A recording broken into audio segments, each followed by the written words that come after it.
Hello दोस्तों। आज हम लोग उपभोक्ता संरक्षण अधिनियम 1986 का जो भी मुख्य प्रावधान है, जिसको लगातार एलएलबी परीक्षा हो, चाहे सीजीपीएससी मेंस का 7th पेपर हो या सीजी बेपाम का फूड इंस्पेक्टर परीक्षा हो, ये अन्य जो नागरिक उपभोक्ता संरक्षण से रिलेटेड एग्ज़ाम है उसमें पूछा जाता है। तो हम लोग उसको डिस्कशन करेंगे कि है क्या चीज़। तो जैसा राष्ट्रीय उपभोक्ता दिवस भी मनाया जाता है इसी दिन, और 15 मार्च को प्रत्येक वर्ष अंतर्राष्ट्रीय अंतर्राष्ट्रीय उपभोक्ता दिवस मनाया जाता है। ठीक है। अब इसी में आगे हम लोग चलते हैं। मुख्य मुख्य जो प्रावधान हम लोग डिस्कशन करेंगे, इसका आपको दिख ही रहा है कोई इसमें क्या है। इसका उद्देश्य जो है उपभोक्ता को श्रेष्ठतम संरक्षण करना। जो भी उपभोक्ता को मानसिक शारीरिक रूप से किसी सर्विस या सेवा या वस्तु के वजह से होता है, या फिर किसी कंपनी वितरण या दुकानदार के वजह से होता है, उससे संरक्षण करना। धारा 1 में जैसे आपको विदित ही होगा, सभी 12 एक्ट में संक्षिप्त नाम विस्तार प्रारंभ होता है। तो यह जो प्रवृत्त कानून है अभी वर्तमान में जम्मू कश्मीर में भी लागू होगा। परिवादी दिख रहा होगा, है ना भाई। परिवादी मतलब जो विक्टिम है, जो जैसे हम लोग दायर करते हैं, मेरे को मान लो सेवा किसी कंपनी का या वस्तु, तो उससे रिलेटेड कुछ दिक्कत होती है या सर्विस में डिफेक्ट होता है, या फिर जो कंपनी ने कमिटमेंट किया है उसको इम्प्लीमेंट नहीं करता, तो मैं एक परिवादी के रूप में दायर करूँगा याचिका जो है। तो उसका एक प्रोसेस है। तो इसमें बताया गया परिवादी क्या क्या है। तो जैसा आपको दिख रहा होगा कि 2 के ख में आपको दिख रहा होगा इसमें कि परिवादी किसको कहते हैं। तो इसमें बताया गया कि स्वयं उपभोक्ता हो, है ना भाई। कंपनी भी हो सकता है। आप लोग देखेंगे कंपनी में जो सामान, जैसे कोई मैं कंपनी डाला और वहाँ पे मान लो एसी या फ्रिज लगाया, तो उसमें भी डिफेक्ट आया, तो लेकिन मेरी कंपनी रजिस्टर्ड हो तो वाद प्रस्तुत होगा। केंद्र और राज्य सरकार भी हो सकता है भाई। केंद्र के जो फर्म है, सार्वजनिक उपक्रम है, राज्य का देखेंगे सरकारी ऑफिस व कार्यालय, अधीनस्थ कार्यालय, वो भी उसके तहत दायरे में आएगा वो।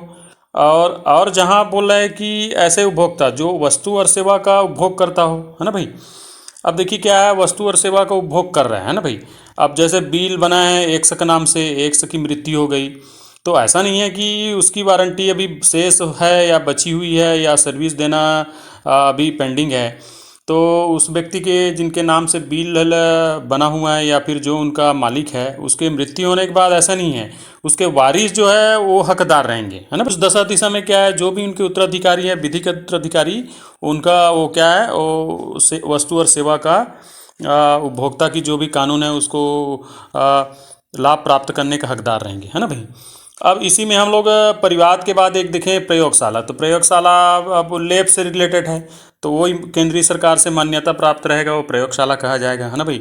इसको ऑब्जेक्टिव क्वेश्चन में लगातार फूड इंस्पेक्टर का देखे होंगे, लगातार आप लोग अटेम्प्ट कर रहे होंगे, तो पूछा जा रहा है। उपभोक्ता से अभिप्रेत इसमें बताया गया कि भाई वस्तु और सेवा का जो अंतिम उपभोग करें, है ना भाई, जिसका मतलब उत्पादन आगे ना हो, मतलब वो क्या है, सिर्फ उपभोग करे और पूरी यूटिलाइज करे।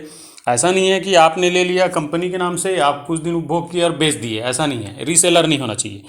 माने वस्तु और सेवा का अनंतिम उपभोग करे, उसके अलावा उसके बाद कोई उपभोग या बिक्री या उसकी वितरण ना करना हो, यह गुंजाइश इसमें बताया गया है उपभोक्ता फर्म में। उपभोक्ता, लेकिन वर्तमान में देखेंगे 20 जुलाई 2020 की जो प्रवृत्ति हुआ है, उसमें उपभोक्ता के दायरे को बढ़ा दिया गया है। उसमें जैसे हम लोग देखेंगे कोरोना काल में ऑनलाइन शॉपिंग वगैरह करते हैं, या फिर बड़ी प्लेटफॉर्म बाजार है जैसे अमेजन वगैरह, गूगल वगैरह, उससे अपन खरीदी करते हैं, तो उसको भी इसमें रखा गया है। हम लोग लास्ट में कंपेयर देन करेंगे कि 2020 की कानून और इसमें क्या है। अभी तो 86 के हम लोग चर्चा कर रहे हैं। अब इसी क्रम अनुचित व्यापार व्यवहार, है ना भाई। देखे होंगे आप लोग हमेशा जो अनुचित व्यापार व्यवहार क्या है, तो इसको हमेशा पूछा भी जाता है। जैसे इस क्रम में आपको में बताया जाएगा अनुचित व्यापार व्यवहार क्या है। तो जैसे आपको यहाँ पे दिख रहा होगा, दिख रहेगा, देखिए। तो अनुचित व्यवहार जैसे आप लोग अपने जीवन में देखे होंगे भाई, क्या रहता है कि व्यक्ति क्या रहेगा, मुकर जाता है कोई चीज़ों में, है ना भाई। अनुचित तरीके से मतलब अनलॉफुल वर्क करता है। अब अनुचित व्यापार में क्या, देखिए वस्तु और सेवा का उन्होंने क्या किया, किसी चीज़ आप जब देखने गए वस्तु और सेवा लेने, तो किसी अच्छे सामान को दिखाया और घटिया सामान को आपको भेज दिया, डिलीवर कर दिया या आपको दे दिया, पहला कारण। दूसरा, मिथ्या उपदेशन दे रहा है, भाई झूठ मूठ से उन्होंने मिथ्या आपको झांसे में लेके बिक्री तो कर दिया, लेकिन देखे होंगे सर्विस वगैरह या रिप्लेसमेंट की वारंटी के समय आता है तो नानुकुर करता है या फिर आपको घुमाते रहता है। तीसरा ये कि नकली सामान तो दिया ही है ना भाई, और साथ में क्या किया वो, साथ में वो ज़्यादा से ज़्यादा वस्तु का क्या ले लिया है, माल ले लिया है, पैसा ले लिया है, प्राइस ले लिया है। और दूसरा है कि नए सामान के बदले आपको पुराना सामान दे देता है ना भाई। और उसमें आगे है वही भ्रामक बता रहा है। और जैसे आपने कुछ एडवांस दे दिया उसको, एडवांस जो वस्तु के एवज में आपने एडवांस दे दिया, अब वो क्या कर रहा है, घुमा रहा है आपको, सामान डिलीवर कर नहीं रहा है, आज दे रहा हूँ कल दे रहा हूँ ऐसे करके। तो जो देखे होंगे आप लोग दुकानदारों से या फिर जब सामान प्रोडक्ट लेते हैं तो कितना परेशानी होता है, वही जो है अनुचित व्यापारिक व्यवहार है। तो इसमें देखिए क्या है, इसमें कंपनी, वितरक और दुकानदार को तो समाहित किया जाएगा था, लेकिन फाइनली जो अंतिम प्रतिवादी या जिनके ऊपर आप केस करेंगे तो कंपनी खड़ी होती है। यहाँ पे दुकानदार और वितरक क्या है, गायब हो जाते हैं 1986 के तहत। भाई हम तो सर्विस या वस्तु का डिलीवर करने बैठे हैं मार्केट में, हम थोड़ी ना फैक्ट्री या फैक्चरिंग करते हैं। तो आप लोग देखेंगे एसी या अन्य जो ब्रांडेड कंपनी के लेते हैं तो क्या करते हैं, कंपनी के आदमी आपको सर्विस देगा, टोल फ्री लगाइए बोले। तो कानून बना, इसमें आप लोग देखेंगे जब स्टडी करेंगे 2020 में, तो उसमें क्या है, तीनों को दायरे में रख लिया। अर्थात जवाबदेही को तय करते हुए जो कंपनी है, वितरक है, और जो आपका दुकान है रिटेल शॉप, उसको भी इसमें समाहित किया गया कि आप तीनों की जवाबदेही है कि कस्टमर को किसी भी सर्विस या वस्तु के लिए पर्याप्त तो आपको सर्विस देना है। अब एक आता है आपका त्रुटि और कमी। तो देखेंगे त्रुटि जो है आपके वस्तु में होगा, वस्तु में त्रुटि होगा कि भाई वो टूटा फूटा है या घटिया क्वालिटी का है या फिर ब्रांडेड कंपनी का नहीं है, या फिर देखेंगे इसकी क्वालिटी ख़राब है, मात्रा कम है, शक्ति कम है, शुद्धता कम है, जैसे इसमें बताया गया इस अधिनियम के धारा 2 में। तो ये क्या होगा, ये इसके एवज में आप फिर वाद प्रस्तुत करेंगे। और दूसरा है कमी। तो कमी जो है सर्विस के लिए उपयोग होता है, सर्विस मतलब सेवा, सेवा और वस्तु के लिए ही हम लोग उपभोग करेंगे तो वाद ला सकते हैं ना।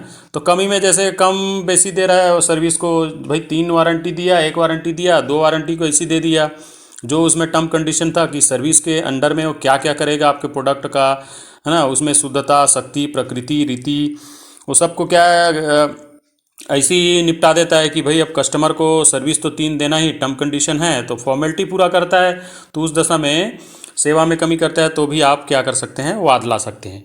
तो ये छोटा उदाहरण है जिसमें बताया गया। अब हम मूलतः इसके जो प्रावधान है उसमें, अब ये अधिनियम का बना रहना भाई, वो तो धारा 3 में स्वाभाविक है। इस अधिनियम को आप जो है डिसॉल्व नहीं कर सकते। हाँ, कानून को प्रवृत्त करना है तो संविधान इसमें संशोधन कर सकते हैं या इसके जो भी कड़े प्रावधान बनाने लायक है उसको आप प्रवृत्त कर सकते हैं, लेकिन इसको समाप्त नहीं कर सकते। ये धारा 3 में बताया है। अब धारा 4 में देखेंगे केंद्रीय उपभोक्ता संरक्षण, है ना भाई, परिषद रहेगा, एक परिषद रहेगा। तो परिषद में वही है, भारसाला का मंत्री रहेंगे, उनके जो उपभोक्ता या नागरिक देखेंगे मामलों के मंत्री हैं केंद्रीय सरकार के। और उसमें उनके सचिवालय या अन्य जो विशेषज्ञ समिति रहेंगे वो उनके उसमें परिषद में सदस्य रहेंगे। अब 5वां में बता रहा है कि उसकी प्रक्रिया, तो प्रक्रिया वही है कि भाई केंद्रीय सरकार क्या करेगा आवश्यकता अनुसार। अब इसमें हमेशा पूछा गया फूड इंस्पेक्टर में कि वह केंद्रीय परिषद जो है, उपभोक्ता परिषद जो है, साल में कितने बार बैठक लेती है। तो ये साल में 1 बार लेगा। ये हम लोग आगे देखेंगे राज्य और जिला में, तो उसमें बैठकें जो है साल में करीबन 2 बार लेता है ना भाई। और जिले में भी वही है, जिला और राज्य का सेम है। अब देखिए उद्देश्य सबसे बड़ा इंपॉर्टेंट है, उद्देश्य, है ना भाई। धारा 6 में क्या बताया, उद्देश्य बताया, इसको रिपीटेट करेंगे आगे सब में। अब इसमें जो 5 में केंद्रीय परिषद का प्रक्रिया है वह सभी में लागू होगा, आपका जिला में, राज्य में, और उद्देश्य में भी वही सेम रहेगा, जिला, राज्य और केंद्र में। तो सबसे पहले देखिए क्या उद्देश्य में क्या है। अब उद्देश्य में आप लोग सभी जानते हैं कि वस्तु और सेवा त्रुटिपूर्ण है या कमी है, उस मामले में क्या करेगा, जो भी आयोग है आपको शारीरिक या मानसिक क्षति हुआ है उसका वो क्या प्रतिकर प्रदान कराने की कोशिश करेगा। संबंधित वितरक, है ना, वितरक कंपनी और दुकानदार को क्या करेगा, वो सजा देगा। या आपकी कोई त्रुटि चीज़ है, क्वालिटी, मात्रा, शुद्धता, शक्ति में, तो उसको भी बोलेगा भाई आप ठीक करके दीजिए, अदरवाइज फिर आपके ऊपर पेनल्टी लगाया जाएगा। तो मूलतः क्या है, उपभोक्ता के जो उसको अवेयरनेस के लिए, उसको जागरूक करने के लिए, अपने अधिकारों के लिए क्या करेगा, सोशल प्लेटफॉर्म में या टोल फ्री नंबर से या फिर अन्य प्रावधानों से क्या करेगा, जागरूक करने के लिए प्रचार प्रसार करेगा। और वह सारा व्यवस्था को सुनिश्चित करेगा जिससे उपभोक्ता को एक सेवा और वस्तु के उपभोग को सुगम बनाता हो, है ना भाई। तो ये इसकी अधिकारिता है। तो हम लोग इसको रिपीटेड पढ़ेंगे जब राज्य के भी वही होगा और जिला का भी वही होगा। 5 में क्या देखा, केंद्रीय उपभोक्ता परिषद देखा। अब यहाँ राज्य का 7 में देखेंगे तो 7 में वही है कि राज्य सरकार चाहे तो एक अध्यक्ष बनाएगा, है ना भाई, और 1 से अधिक या 10 तक के उसके परिषद के सदस्य होंगे। अब आगे हम लोग कंडिका में देखेंगे कि सदस्यों की क्या है मिनिमम जो क्वालिफिकेशन, तो भाई वही 35 साल से अधिक होना चाहिए, ग्रेजुएट होना चाहिए, पूछा भी गया है इसको, स्नातक होना चाहिए। और विधि, शासन, प्रशासन, वाणिज्य, अन्य का मामलों का क्या होना चाहिए, जानकार होना चाहिए। लेकिन उसके बाद जो भ्रष्टाचार है या अन्य इलीगल लाफुल कार्य है या अपना स्वयं का बिजनेस कर रहा है या फिर अपनी हित में कार्य करता है, तो ऐसे व्यक्ति सदस्य नहीं बन सकते। अब देखिए 8 में राज्य का उद्देश्य है, तो वही उद्देश्य है जो आपको 6 में बताया गया है कि केंद्रीय परिषद का उद्देश्य है, हम उसी को पढ़ेंगे दोबारा जो है। अब 8 का में जिला का है। अब यहाँ सर्वे सर्वा कलेक्टर रहेगा। अभी तो जब 2020 का कानून प्रवृत्त किया उसमें कलेक्टर की उसको हटा दिएगा, लेकिन बाद जिले का कलेक्टर अध्यक्ष रहेगा, साथ में उसके जो अधीनस्थ अधिकारी हैं, है ना भाई, जो विधि विधायी या वाणिज्य प्रशासन या शिक्षा उन क्षेत्रों में या फिर गैर सरकारी संगठन के भी सदस्य इसमें होंगे। तो जैसे आपने देखा है कि 5 में केंद्रीय परिषद का और 6 में केंद्रीय परिषद का उद्देश्य, तो उसी को हम रिपीटेड राज्य का 7 में और 8 में उद्देश्य और 8 का में जिला का परिषद का और जिला परिषद का उद्देश्य, दोनों को रिपीटेड पढ़ेंगे। अब तो धारा 9 में जैसे क्या बताया कि राज्य के अधीन जिला पीठ रहेगा, है ना भाई, जैसे बता रहे इसमें, और राज्य के अधीन राज्य आयोग रहेगा और केंद्र के अधीन क्या रहेगा, केंद्रीय। लेकिन सर्वोच्च जो रहेगा आपका क्या रहेगा, केंद्रीय सरकार रहेगा। लेकिन उससे भी हम लोग 27 का में आगे देखेंगे कि उच्चतम न्यायालय में आप वाद प्रस्तुत कर सकते हैं, इन तीनों आयोग से आप संतुष्ट नहीं हैं तो। अब देखिए, अब हम लोग संरचना पढ़ते हैं, है ना भाई। अब इसमें क्या है आगे जो है, तो जैसे आपको दिख रहा होगा कि धारा 10 में क्या है, जिला पीठ का संरचना। अब यहाँ पे आयोग के क्या है, उसमें गठन कितने लोग हैं, कैसे है, जैसे मैंने पूर्व में बताया कि एक अध्यक्ष होगा और उस अध्यक्ष को नियुक्त कौन करेगा, तो राज्य के जो अध्यक्ष है, राज्य के प्रभारी जो मंत्री है, उनके अध्यक्षता में विधि विधायी सचिव या राज्य उपभोक्ता मामलों के सचिव ये उनके सदस्य होंगे। और ज़रूरत पड़े तो परामर्श लेने के लिए अन्य सदस्य या न्यायिक लोगों की भी इसमें प्रावधान है ना भाई। तो इसमें हम लोग मूलतः देखेंगे बारी बारी से कि देखिए क्या है, 10 में आपका बताया जिला पीठ, है ना भाई। तो उसी तरह से आपको आगे जो है 16 में आपको राज्य पीठ और 20 में राष्ट्रीय पीठ ये बताएगा। तो हम लोग बारी बारी देखते हैं कि उसी को प्रवृत्त करते हैं बराबर जो है। तो अब जिला पीठ में क्या, कलेक्टर रहेगा, जिलाधीश रहेगा, उससे अधिक जो सदस्य रहेंगे 35 साल के रहेंगे, आवश्यक योग्यता, स्नातक होगा, विधि या प्रशासन या अन्य क्षेत्रों का जानकार होगा। लेकिन जैसे हमने पूर्व में बताया कि भाई विकृत चित्त मानसिक ना हो या सक्षम हो, साउंड माइंड का हो, या दिवालिया ना हो, या फिर अन्य भ्रष्टाचार या अनलॉफुल कार्य की वजह से उसको पनिश ना किया हो, तो फिर वो सदस्य हो सके। मतलब इसमें चरित्र को साफ सुथरा रखा गया है। अब देखिए इसमें 10 में हम लोग आगे जाते हैं तो इसकी नियुक्ति क्या है। नियुक्ति जैसे भार साधक जो मंत्री रहेंगे, है ना भाई, उपभोक्ता मामले को वो उनकी कमेटी के अध्यक्ष होंगे, साथ में 2 सेक्रेटरी रहेंगे, जैसे आपको इसमें दिख रहा होगा, है ना, कौन कौन सा विभाग के सचिव हैं। तो ये दिख रहा होगा आपको कि भाई उपभोक्ता मामलों का विधि विधायकी के कानून से संबंधित संबद्ध है। अब यहाँ पे सदस्यों की कार्यकाल क्या होगी, तो यहाँ पे आप लोग विदित होगा कि सदस्य की कार्यकाल जो है 5 वर्ष और 65 वर्ष आयु तक रहेगा, जो पहले हो जाए, है ना भाई। 65 अधिकतम नहीं होना चाहिए। लेकिन हम लोग आगे उसमें राज्य और जिला में केंद्र में देखेंगे तो 5 वर्ष तक रहेगा कार्यकाल। लेकिन वहाँ पे क्या रहेगा, राज्य में जैसे हम लोग जाएंगे तो 67 रहेगा, है ना भाई, और केंद्रीय परिषद में जाएंगे 70 वर्ष रहेगा। आगे देखेंगे अधिकारिता। तो अधिकारिता में इसमें 20 लाख रुपए तक के वस्तु और सेवा के जो भी वाद है उसको आप कहाँ कर सकते हैं, जिला न्यायालय में प्रस्तुत कर सकते हैं, और 30 दिन के अंदर ना। वैसे तो 21 दिन का इसमें प्रयुक्त कानून है, 21 दिन के अंदर वो आप वाद प्रस्तुत कर सकते हैं, लेकिन ये 30 दिन के अंदर अधिकतम है सीमा जो है। तो अधिकतम 30 दिन के अंदर आप वाद प्रस्तुत करेंगे और 90 दिन के अंदर वो क्या एग्जीक्यूट करके आपको जो भी उसमें रीति विधि नियम और जो आपका अधिकार है इस अधिनियम में उसको अनुपालन के लिए निर्दिष्ट करेगा संबंधित कंपनी को या फिर विक्रेता या वितरण को, है ना भाई। अब इसमें हम लोग आगे जैसे 12 में दिखा रहा होगा कि परिवाद, तो परिवाद वही है, जैसे हम लोग परिवादी हमको वस्तु और सेवा त्रुटिपूर्ण है तो हम क्या करेंगे, मिनिमम जो है 21 दिन और अधिकतम 30 दिन, लेकिन 90 दिन के अंदर क्या करेगा वो कार्रवाई को पूरा करेगा। लेकिन ऐसा है कि जिला में आपने वाद प्रस्तुत किया और वाद वहाँ के कंप्लीट नहीं हुआ और आपने राज्य में चले गया, राष्ट्रीय में चले गया, उच्चतम न्यायालय में चले गया, ऐसा नहीं है। जब तक नीचे की जो अधिकारिता समय लिमिट डेट टाइम है वह पूर्ण न हो जाए तब आगे आप जो जैसे अब 30 दिन हुआ, 30 दिन का अधिकारिता है तो आप राज्य में नहीं कर सकते। अब जैसे राज्य में है 45 दिन का, 45 दिन से अंदर आप केंद्र में नहीं जा सकते, और केंद्र में जैसे 90 दिन है, 90 दिन तक वो आपके समस्या को सॉल्व करेगा, तो 90 दिन के अंदर आप जो है उच्चतम न्यायालय में नहीं जा सकते। 27 का में हम लोग आगे देखेंगे। तो एक टीम लिमिट रहता है अपील का, उस अवधि में आपको वेट करना ही पड़ेगा। धारा को हम लोग पढ़े तो 16 धारा में वही है राज्य का संरचना। तो इसमें एक क्या होगा, अध्यक्ष होगा, एक से अधिक लगभग 10 अध्यक्ष होंगे, 35 वर्ष आयु जैसे आपको दिखा रहा होगा, स्नातक उपाधि प्राप्त होगा, है ना भाई।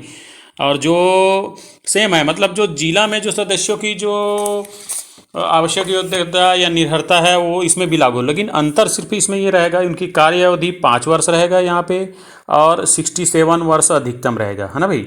ये रहेगा अंतर, ये है। अब ये भी अंतर है।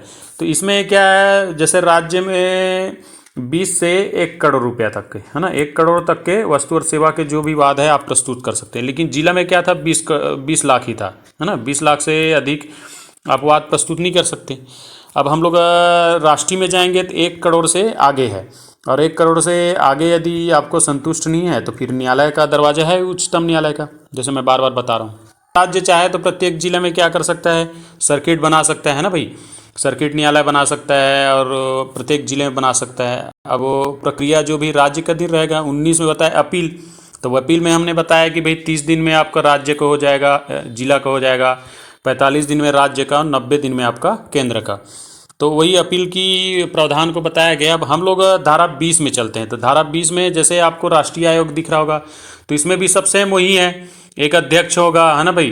तो अध्यक्ष इसमें देखेंगे ये न्यायविद होना चाहिए। तो राज्य में जैसे उच्च न्यायालय का न्यायाधीश या पूर्व न्यायाधीश या रहा हुआ है, उसको अध्यक्ष, और उपाध्यक्ष में 10 से अधिक सदस्य जो है भाई, और स्नातक पास होना चाहिए, सत्यनिष्ठा होना चाहिए, न्यायिक पृष्ठभूमि, और कदाचार भ्रष्टाचार जो भी इनकी अनलॉफुल वर्क है उसमें पनिश नहीं होना चाहिए, ये बताया है। अब 21 में हम लोग अधिकारिता, तो जैसे मैं पूर्व में चर्चा कर चुका हूँ कि 20 लाख रुपये जिला में, 1 करोड़ जो है राज्य में, और 1 करोड़ से अधिक आपका राष्ट्रीय आयोग का अध्यक्ष अधिकारिता रहेगा। अब सेम वही बताया कि मामलों का अंतराल और उसका वो प्रशासनिक, इसमें 90 दिन के अंदर आपको एग्जीक्यूट करना पड़ेगा, है ना भाई।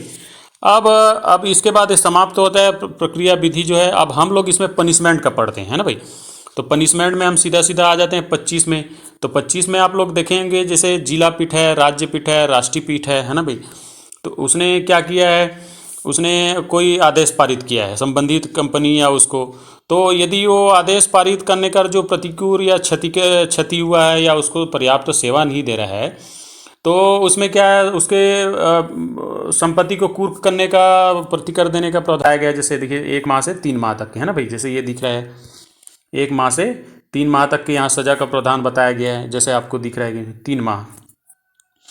तो ये तो दुकानदारों को तंग करने के लिए कोई उपभोक्ता जो है अननेसेसरी वाद लाएगा, या फिर उसे परेशान करने के लिए कुछ भी, जैसे सर्विस वगैरह है, वस्तु है, वो बोले डिफेक्ट है, ऐसा है वैसा है, तो इसमें तंग भी नहीं कर सकते ना अपन। तो तंग करेंगे तो उसके लिए भी 1 वर्ष की सज़ा और 20,000 तक के खर्चे का इसमें प्रावधान बताया गया है। अभी तो इसमें लगभग तगड़ा प्रावधान किया है कि इसमें 10,000 बताया, लेकिन वर्तमान प्रयुक्त में इसको 20,000 कर दिया है। और अभी तो जो वर्तमान 2020 का जो कानून है उसमें काफ़ी मतलब ऐसा है कि 50,000 तक के किया है उसमें। अब इसमें 27 में चलते हैं, शास्ति। तो भाई वही है कि भाई क्या है, आपने वस्तु और सेवा का सही नहीं दिया है सर्विस, या फिर त्रुटिपूर्ण दिए हैं, या वस्तु में कमी किए हैं, तो व्यापारी को क्या करेगा, मिनिमम जो है 1 वर्ष की सज़ा और लगभग 10 वर्ष जुर्माना होगा। और यदि वो लगातार इसे प्रवृत्त रहता है कानून तो 3 वर्ष भी हो सकता है उसकी सज़ा, है ना भाई। और 20,000 से अधिक जो भी उनकी त्रुटि है वो है। आप देखिए इसमें 27 का में बताया गया है, शास्त्री तो बताया 27 में। अब 27 का मैं जैसे मैं पूर्व में बताया हूँ आप लोगों को, है ना भाई। ये जो कानून जो विधि है दंड प्रक्रिया संहिता 1900 इसके अंतर प्रविष्ट है ना, जो धारा इसमें। तो इसमें आप लोग देख रहे होंगे कि का में क्या बताया, जैसे आप जिला पीठ से संतुष्ट नहीं है तो राज्य में जा सकते हैं, तो संतुष्ट नहीं है तो केंद्र में जा सकते हैं, केंद्र राष्ट्रीय पीठ से संतुष्ट नहीं है तो उच्चतम न्यायालय में वाद ला सकते हैं, लेकिन तय सीमा में, ऐसा नहीं है। अब इसमें एक विशिष्ट प्रावधान है कि जैसे आपने क्या किया, जिला पीठ से कोई प्रतिवादी है, हार गया मुकदमा, अब वो राज्य में जाएगा, है ना भाई। तो राज्य में जाएगा तो यहाँ पे अनिवार्य कर दी कि जो भी वस्तु और सेवा का जो मूल्य है उसका लगभग आपको 50% राशि वहाँ पे जमा करना पड़ेगा, या फिर लगभग 35,000 रुपये, 35,000 रुपये आपको जमा करना पड़ेगा, तब वाद को सुना जाएगा। चाहे आप जिला से राज्य में जाते हैं और राज्य से राष्ट्रीय में जाते हैं, राष्ट्रीय से उच्चतम न्यायालय में जाते हैं। तो ये एक सिंपल सा प्रावधान है। और आगे आप लोग देख, जो इसमें जुड़े हुए व्यक्ति हैं उनको और बाध्यता है कुछ, तो जो भी कार्य करेंगे उस विधि सम्मत रहेगा। और नियम बनाने की शक्ति केंद्र और राज्य के दोनों को रहेगा। और एक और है इसमें कि कोई भी वाद जो है क्या रहना चाहिए, 2 वर्ष के भीतर होना चाहिए। ऐसा नहीं है 10 साल हो गया फिर आप करके की वारंटी उस 10 में ख़त्म हो जाता है, वारंटी रहेगा, अंडर वारंटी रहेगा किसी भी वस्तु और सेवा का, तब आप वाद प्रस्तुत कर सकते हैं। इसमें अनिवार्यता ये है। और आपका अंडर वारंटी ख़त्म हो गया और आप वाद प्रस्तुत करते हैं तो कंपनी कल के डेट में कह सकती कि नहीं नहीं, हमने तो सर्विस में दौरान दिया या इन्होंने हमको कॉल नहीं किया, हमारी क्या गलती है ना भाई। तो आप लोग इसीलिए इस अनिवार्यता को रखा गया। अब चलते हैं हम लोग 2020 के कुछ कानून हैं, तो इसमें तगड़ा प्रावधान किया गया है कि इसमें वकीलों का रखा गया है धारा 74 से लेके 81 तक के, काफ़ी तगड़ा भ्रामक जानकारी देते हैं। तो इसमें 5 साल 5 वर्ष से 7 वर्ष और लगभग 50 लाख रुपया तक के जुर्माना का प्रावधान है ना भाई। उसी तरह से नकली घटिया सामान बेचते हैं तो आपको इसमें क्या करेगा, 1 से 3 वर्ष का सज़ा और 5 से 10 लाख तक का जुर्माना का प्रावधान है। तो बहुत कड़ा प्रावधान किया गया है 2020 का कानून जो है। चूँकि हमारे कोर्स में 1986 है तो पढ़ रहे हैं, तो मूलतः ये PDF आपको टेलीग्राम में मिल जाएगा और इसको डिटेल में पढ़िए और ऑब्जेक्टिव क्वेश्चन ज़्यादा से ज़्यादा हल करिए और समझिए, क्योंकि ये आवश्यकता है। ध्यान से देखिएगा, क्वेश्चन नंबर 1 में क्या पूछा गया है, जिला उपभोक्ता फोरम के सदस्यों की कार्यकाल, है ना भाई, डायरेक्ट यहाँ पूछा गया है। तो ये सभी का आंसर जो है आप कमेंट बॉक्स में बताइएगा और इसका आंसर में मेरे टेलीग्राम चैनल में आपको मिल जाएगा। इसका सेकंड क्वेश्चन भी वन लाइनर है, जिला उपभोक्ता संरक्षण परिषद का अध्यक्ष कौन होगा, इसको भी पूछा गया है, इसको भी बताइएगा आप लोग। कितनी राशि तक के माल या सेवा की शिकायत जिला उपभोक्ता फोरम में की जा सकती है, आपको विदित ही होगा, मैं अपने लेक्चर में बताया हूँ। और इसमें आगे जैसे आपको दिख रहा होगा,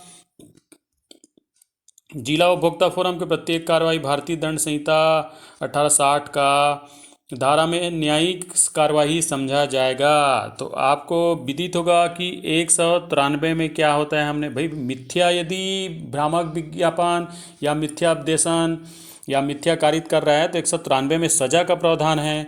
और चूंकि ये न्यायिक प्रक्रिया है तो 228 के तहत क्या है, कोई न्यायिक अधिकारी या न्यायिक कर्मचारी के काम में इंटरफेयर करते हैं तो उसके लिए दंड का प्रावधान है। जैसे मान लो पुलिस की कार्रवाई है तो उसके लिए 353 में प्रावधान है, देखे होंगे आप लोग, शासकीय कार्य में बाधा उत्पन्न कर रहा है करके सजा का प्रावधान है। तो इन दोनों प्रावधानों के तहत इसमें सजा का प्रावधान है। पूछा है कि वस्तु और सेवा के निवारण संबंध में जिला उपभोक्ता फोरम में किसके समान अधिकार है, तो आपको पता ही होगा, है ना भाई, हमने पहले भी इसे किया है। सही, जो उपभोक्ता फोरम है वो जितने भी सिविल वाद के तहत रहता है। अब क्वेश्चन नंबर 6 में चलते हैं, जिला उपभोक्ता सदस्य की नियुक्ति की न्यूनतम आयु हमने चर्चा भी किया है इसके आवश्यकता में। जिला पीठ के निर्णयों के विरुद्ध शिकायत कहाँ की जा सकती है, 27 का में हमने चर्चा भी किया है। जिला पीठों के निर्णय के विरुद्ध कितने दिनों के भीतर राज्य आयोग में अपील की जा सकती है? इसको हमने पूछा, चर्चा भी किया है कि कितने दिनों में क्या कैसा प्रावधान है ना भाई। तो इसमें जैसे बताया गया वो भी हम लोग चर्चा कर चुके हैं कि 30 दिन है, 45 दिन है, फिर आगे 90 दिन है। नंबर 9 में हम लोग चलते हैं कि इसमें वही 9 जो धारा 9 है उसके बारे में पूछा गया। तो धारा 9 में हम लोग बताए हैं क्या क्या कैसा है कि राज्य के अधीन जिला पीठ समझा जाएगा, राज्य के अधीन राज्य आयोग होगा और केंद्र का अधीन केंद्र आयोग होगा, उसको पूछा है। अब आगे क्वेश्चन नंबर 10 में चलते हैं। उपभोक्ता संरक्षण अधिनियम 1986 कौन सा धारा के तहत जिला पीठ राज्य आयोग या राष्ट्रीय आयोग के तहत सद्भावनापूर्वक कार्रवाई? तो हम लोग आगे देखे ही हैं सद्भावनापूर्वक कार्रवाई किस में है, आपको मैं बताया ही हूँ, है ना भाई। तो उसको आप लोग देखेंगे तो उसमें समझ आ जाएगा। अब इसमें क्वेश्चन नंबर 11 में है 1 करोड़ रुपए से अधिक सेवा या माल से संबंधित शिकायत दर्ज कहाँ कराई जा सकती है? तो अधिकारिता में हमने पढ़ा ही है ना भाई। 1 करोड़ से अधिक पूछ रहे हैं ना, ध्यान दीजिएगा, 1 करोड़ से अधिक सेवा या माल, है ना। अब राज्य उपभोक्ता आयोग के सदस्य की कार्यकाल, अब ये कार्यकाल पूछ दिया, देखिए, है ना, कार्यकाल पूछ दिया है। अब क्वेश्चन नंबर 13 में पूछ रहा है कि राज्य आयोग सदस्य इस्तीफा अपने किसको देंगे? तो राज्य का पूछ रहे हैं ना भाई, राज्य आयोग के सदस्य और अध्यक्ष। तो भाई अब आपको पता ही होगा, इसमें हम लोग चर्चा भी कर चुके हैं कि राज्य के अधीन सरकार है तो स्वाभाविक है किसको देगा। आगे क्वेश्चन नंबर 14 में चलते हैं। राष्ट्रीय उपभोक्ता विवाद प्रतितोषण आयोग के अध्यक्ष की नियुक्ति के पूर्व किससे परामर्श लेना आवश्यक है? राष्ट्रीय की बात कर रही भाई, ध्यान से दीजिएगा, है ना। न्यायिक कार्य है तो मूलतः जानती हैं कि उच्चतम न्यायालय ही सर्वोपरि है। तो इसमें आप लोग बताइएगा। अब राष्ट्रीय उपभोक्ता विवाद प्रतितोषण आयोग के अध्यक्ष के अलावा सदस्यों की संख्या कम से कम कितना होगा? इसको भी मैंने बताया है, उसमें लिखा हुआ है। उपभोक्ता पूर्व संरक्षण 1986 के अनुसार याद कारण उत्पन्न होने के कितने दिनों के पश्चात जिला पीठ राज्य आयोग या राष्ट्रीय आयोग कोई भी परिवाद नहीं करेगा, ग्रहण नहीं करेगा? तो बताया हूँ कितने मतलब साल का रहता है वो, आपको विदित ही होगा। अब इसी में क्वेश्चन नंबर 17 में चलते हैं। यदि कोई व्यापारी ऐसा कोई व्यक्ति जो विरुद्ध परिवाद या जिला फोरम या राष्ट्रीय आयोग या दिए गए आदेशों के अनुपालन करने में असफल रहता है तो उसे क्या सज़ा दी जा सकती है? तो हमने देखा ही है ना भाई, कोई व्यक्ति जो विरुद्ध रहेगा तो उससे क्या संबंधित है, तो उसको भी आप लोग बताइएगा, है ना भाई। अब आगे हम लोग इसी में क्वेश्चन नंबर 18 में चलते हैं। निम्नलिखित में कौन सी शक्ति राष्ट्रीय आयोग को प्राप्त है? राष्ट्रीय आयोग को प्राप्त कर रहा है तो ये देख लीजिएगा आप लोग, हम लोग अभी वीडियो में चर्चा किए ही हैं। अब क्वेश्चन नंबर 19 में चलते हैं। उपभोक्ता संरक्षण 1986 के उपभोक्ता की परिभाषा कहाँ पे भी निर्दिष्ट है, ये भी हमने अभी चर्चा किया है। 20 में चलते हैं। उपभोक्ता कौन परिभाषित नहीं है, हमने बताया भी है ना भाई। तो इसमें भी आप कमेंट बॉक्स में इसका आंसर बताइएगा क्या कितना कैसा है। उसके बाद आगे इसमें क्वेश्चन नंबर बताया गया कि उपभोक्ता पूर्व संरक्षण अधिनियम 1986 के 2B के अनुसार परिवादी में शामिल नहीं है, है ना अभी परिवादी में शामिल नहीं है, उसको भी बताइएगा ऑप्शन। देखते हैं उपभोक्ता संरक्षण 1986 के धारा 2J के अनुसार इनमें कौन विनिर्माता है, शामिल नहीं है। विनिर्माता समझ रहे हैं आप? तो इसका भी कमेंट बॉक्स में आप लोग बताइएगा आंसर जो भी जैसा है। अब आगे क्वेश्चन नंबर 23 में हम लोग चलते हैं कि उपभोक्ता पूर्व संरक्षण अधिनियम 1986 में कौन से धारा के तहत उपभोक्ता के अधिकारों का ध्यान दीजिएगा ना भाई, अधिकारों का उल्लेख किया गया है। हमने पहले इससे चर्चा भी किया वीडियो में। अब इसमें आगे क्वेश्चन नंबर 22 में चल रहा है। जिला उपभोक्ता फोरम के हेतु उपभोक्ता संरक्षण अधिनियम के परिवाद, ये परिवाद है एक्चुअली में, ये जो है परिवाद है, प्रिंटिंग मिस्टेक हुआ है, परिवाद दायर करते हैं ना अपन, तो वही है। तो उसमें कितने नियत समय है, अब जिला की बात कर रहे हैं ना, ध्यान दीजिएगा, जिला की बात कर रहे हैं। तो जिला के लिए हम लोग चर्चा कर चुके हैं। अब 25 में बता रहा है ऐसे परिवाद या शिकायत जिनमें उत्पाद के विश्लेषण की आवश्यकता हो, उन परिवादों के निराकरण की समय तिथि भी पूछ रहा है। अब क्वेश्चन नंबर 26 में अधिनियम के तहत राष्ट्रीय आयोग का अध्यक्ष होगा। अब राष्ट्रीय आयोग का पूछ रहे हैं ना भाई, तो राष्ट्रीय आयोग का अध्यक्छ पता ही है वो आपको। अब राष्ट्रीय है तो फिर उच्चतम न्यायालय तक का रहेगा उसका सीमा जो है। 27 में चलते हैं। उपभोक्ता संरक्षण अधिनियम 1986 के 24 में सभी राज्य आयोग पर प्रशासनिक नियंत्रण रहेगा। राज्य आयोग ना भाई, तो राज्य के ऊपर किसका नियंत्रण रहता है? केंद्र का, स्वाभाविक है। तो अब एक उपभोक्ता विवाद प्रतितोषण फोरम या जिला उपभोग फोरम की स्थापना की जा सकती है। कौन करेगा भाई? तो राज्य के अधीन जिला रहता है, तो इंडिकेशन काफ़ी है क्वेश्चन का आंसर के लिए। जिला फोरम राज्य आयोग या राष्ट्रीय आयोग के अपराधों की परीक्षण के लिए सख्ती रखेगा, है ना भाई? कौन रखेगा भाई? याद ही है आपको। प्रथम श्रेणी का न्यायाधीश है। उपभोक्ता फोरम संरक्षण 1986 के अधिनियम में किया गया है। क्या प्रावधान किया गया? उपभोक्ता के हितों की संरक्षण, सिस्टम संरक्षण, उपभोक्ता विवाद के निपटारा हेतु अन्य प्राधिकरण एवं उपभोक्ता परिवाद की स्थापना। केवल ख और केवल क और ख दोनों बताइएगा आप लोग कमेंट बॉक्स में इसका आंसर जो है। आगे क्वेश्चन नंबर 31 में चलते हैं। उपभोक्ता संरक्षण अधिनियम के अंतर्गत सेवा से अभिप्रेत कोई भी वस्तु किंतु सेवा में शामिल नहीं है। सेवा में शामिल नहीं है ना भाई? देखिएगा, ध्यान दीजिएगा। सेवा मतलब प्रतिफल दिया जा रहा है, अब निःशुल्क है थोड़ी ना सेवा होगा।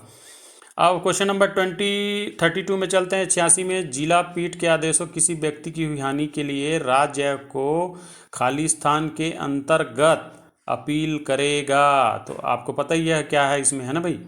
का में बताया गया 15, 16, 17, 18, तो आप बताइएगा इसमें।